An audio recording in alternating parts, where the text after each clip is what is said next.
Look at the Samsung. Again, we get better results plugged in, but for both read and write, sequential.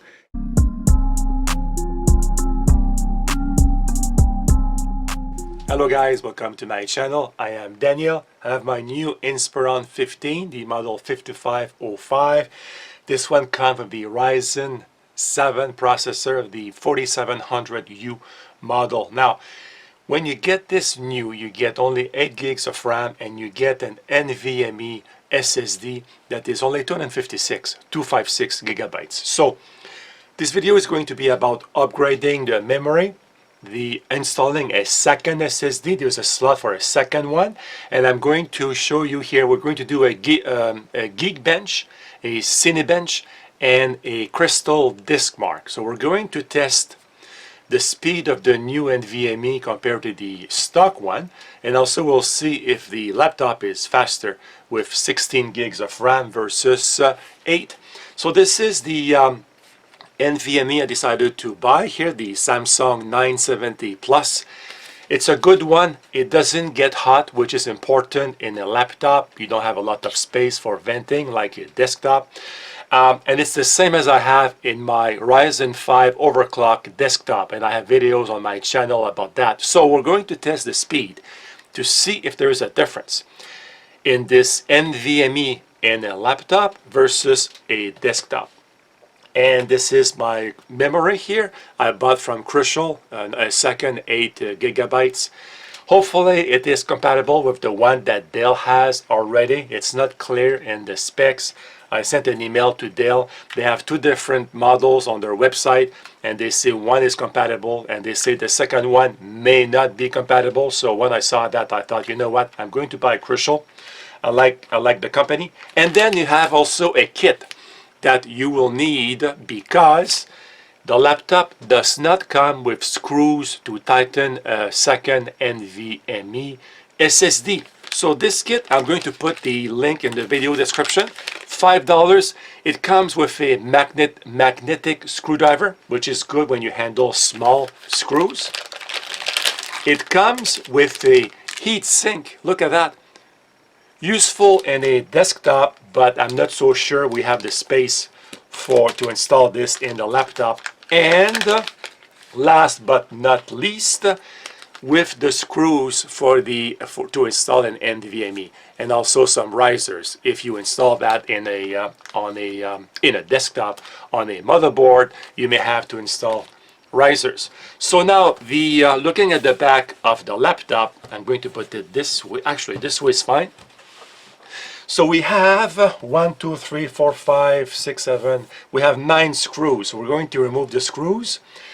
And I find that using a guitar, I forgot the name of this gizmo now. A guitar, what's the name of this thing? Anyway, a guitar gizmo, it's easy to go around to detach the back plate.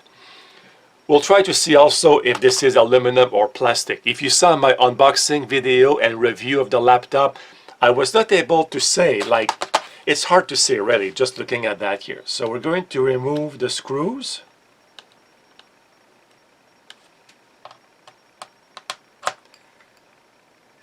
And the screwdriver is too big. The tip is too big for these screws over here. So it's a good kit for the parts, but not so good for the screwdriver. So I'll have to get my micro screwdriver to keep going. As I was getting my set of macro screwdrivers, I remember this is a guitar pick. So let me see here. This medium size should do it. Just put that in the field of view of the camera. So some screws will come completely off and some don't. So like this one doesn't seem to go all the way out. This one obviously comes out all the way. And usually I have a little bowl to put screws in, and I don't right now, which I don't usually work this way. I like to put my screws in a little bowl. Fortunately, I have a tablecloth. At least you should have that, because working like this on a slippery tabletop is not recommended. This is how you lose your screws. So all the ones in the front, they seem to come out. They all come out. The ones on the side also come out completely. It's the one here in the back, I think, that they have a retainer. Yeah, they have a retainer in the back. And this one I think is come out. Yeah, this one is coming out completely. And again, the first one here I did. Now there's a retainer in the back, I think. Okay, so let me see here. We should start in the back. I think it's easier. So I'm going to use this one to open and then this one here to go through it. There you go.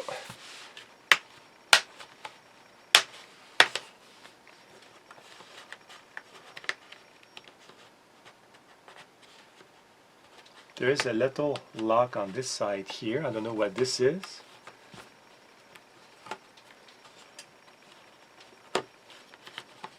There you go. Going slowly.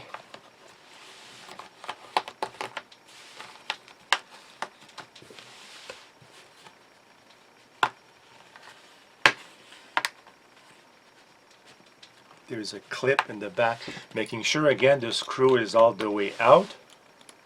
Yeah, it's out. It is out.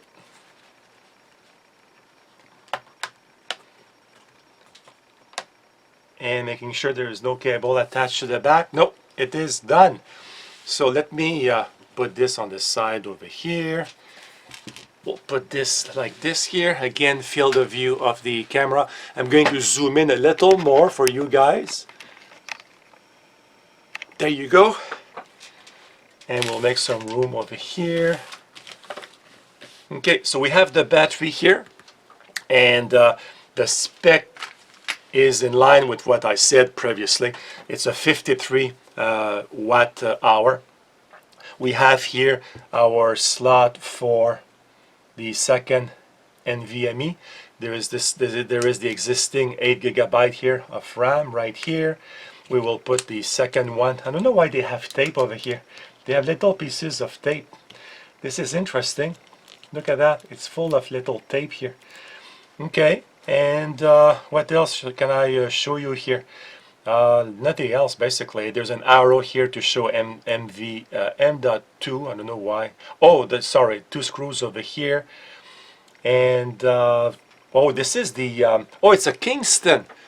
It's a Kingston NVMe, the one that comes here, the 256 GB. It's also a short one, as you can see here. Okay, interesting. So let's open our package here for our memory.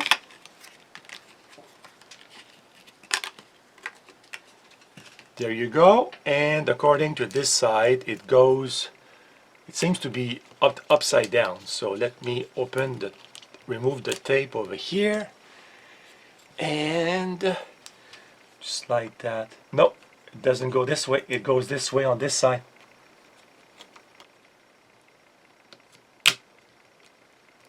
In place, symmetrical also. You see that clearly over there. I'm going to move this up maybe a little bit here just to show you here. So right there, right there. Okay, so that seems to be well installed. Yeah, okay. I'll just put the tape back in here. And now the NVMe, the Samsung 970. This is it right here. Look at this, guys. 970 Evo Plus. It goes obviously this way here. You push in place like that. And we need the screw that comes here.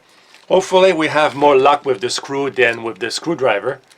Yeah, this is in plastic, I think. So the screw has to bite in plastic. Okay, wow. Didn't expect that. As you can see, you have different holes here. So this will take different length NVMe drives or SSD, which is good. You don't have to have a long one like this.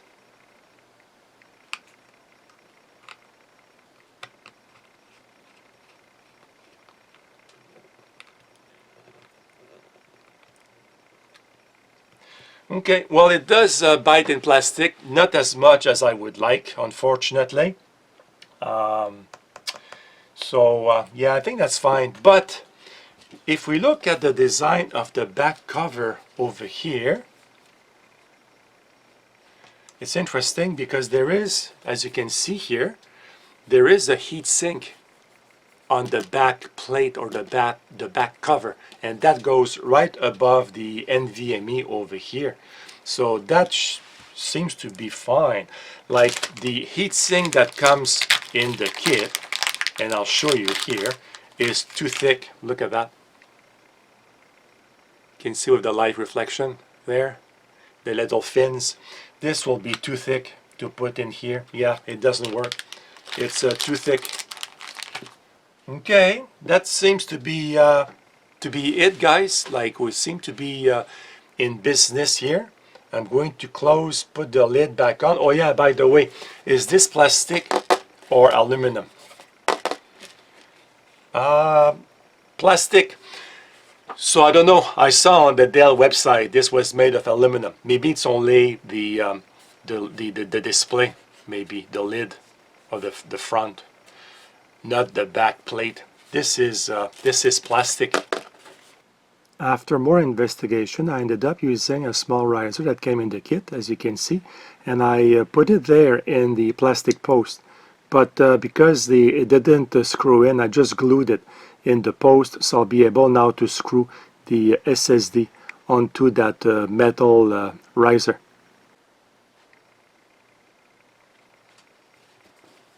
I turned the laptop on, and this is the first screen I got from Dell, the Support Assist app. It says testing memory in progress. I guess, well, it did detect that we have more memory, so it is probably now updating the BIOS automatically, I guess. So we'll just wait here a few seconds or a few minutes and see what happens. Alright, the Dell app did not find any issue with our memory, so let's go to system information. I'm just curious here. System info, and I just want to see here. Yes, we do. Look at that here. Install physical memory, 16 gigabytes. Now if I go to components, let's see our hard drive. Components, storage, drives. It is not here. We have the C drive, the default that came with the laptop, and we have D, which is my micro SD card. So of course we have to initialize the drive. So let's go to device manager first, because I'm curious here to see if the BIOS saw the drive. So here, disk drives. Alright, it's right here. So the default here, the one that came with the laptop, which is the Kingston that we saw, and the Samsung 970 Evo. We need to initialize that. So let's go to disk management, and there you go. And what do we see here? Oh yeah, exactly as expected. You must initialize a disk before Logical Disk Manager can see it perfect. So we'll do a partition table. We'll use the one here that is recommended. So we'll just right click here and call that just a new simple volume.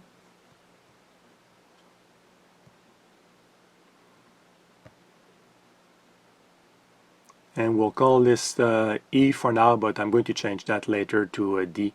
I'll keep E for the micro SD slot there. Okay, we're good to go now. So if we look in File Explorer, we'll see here our new volume is right here, E. So I'm going to actually rename that. I'm going to rename that to 970 Evo Plus. Let's do, first of all, let's do our Geek bench and compare with the previous result we got with 8 gigabytes. So let's go here, Geekbench right here.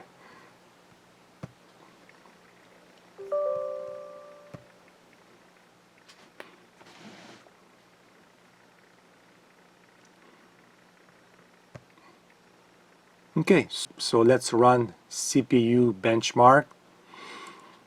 While this is computing here in the previous The previous test with 8 gigabytes of RAM, we had a multi-core score of 3161 and a single core score of 667. So we will see here. I expect a big difference in multi-core because we doubled the RAM, so we'll see.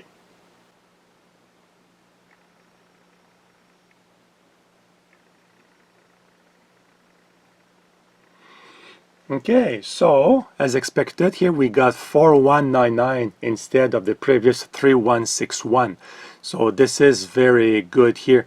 So let's go back and we'll do the compute score this time. We'll run the compute benchmark to see if it makes a difference, because the GPU in this case share a memory with the main memory. So we'll see. That's the Vega 7 graphics. So we'll see if that makes a difference if we double the memory.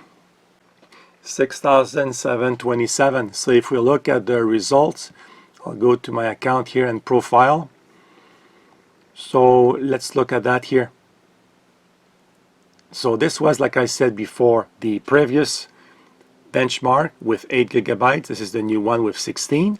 And this is a CPU test, and if we go now to the compute for the GPU test, look at that. We had before 5400, now we have 6700. So more performance as expected. This number here is just to show the difference. This is a RX 480 graphic cards in a Ryzen 5 in my desktop, overclocked to 4 gigahertz. So you can see here a major difference. So better results as expected, going from 8 to 16. Now let's do a Cinebench. This is, by the way, Cinebench R23, the latest one. So there is a multi-core test and a single core. So we'll do both of them. So we'll start with the multi-core. When we had 8 gigabytes, the score multi-core was 6,356. So 6356 multi-core. So we'll see what we get here. So we have our multi-core result here of 6606. We had before 6356. So as expected, not a big difference in Cinebench. And let's try now the single core test. Our previous result with 8 gigabyte of RAM was 630.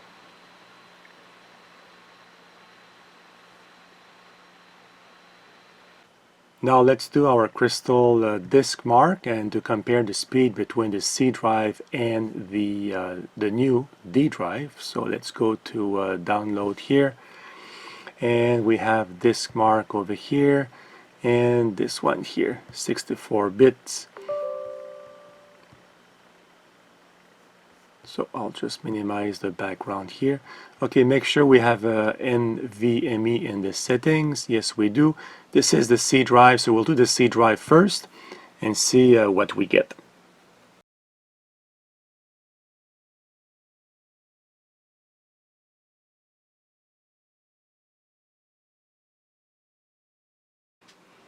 Alright, we have our results here for the C drive, so we'll just put that on the side here, and I'll open the program again a second time, minimize the background. I'll put that on the side here, just like that, and then we'll select our drive, which was E. Double check settings to make sure it's NVMe correct, and then start. Will be interesting to see here the difference between the Samsung and the Kingston that came with the laptop.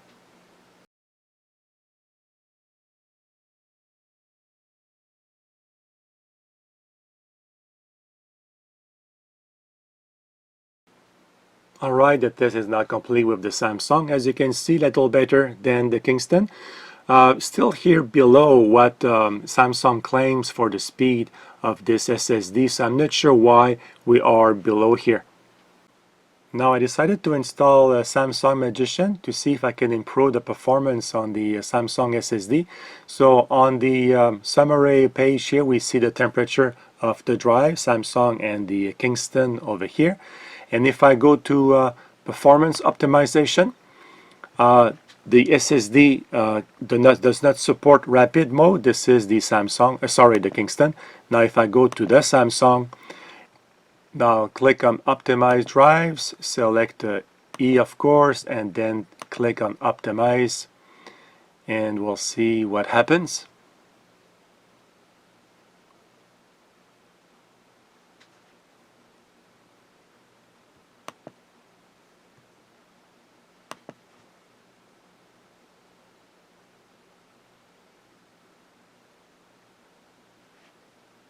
So we'll close that.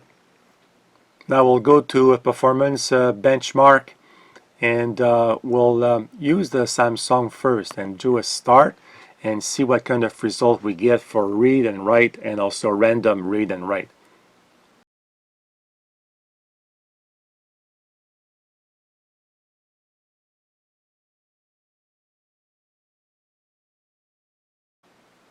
Now the results are very similar to what we got with Crystal Disk Mark. Now let's go and test the Kingston drive, see what we get.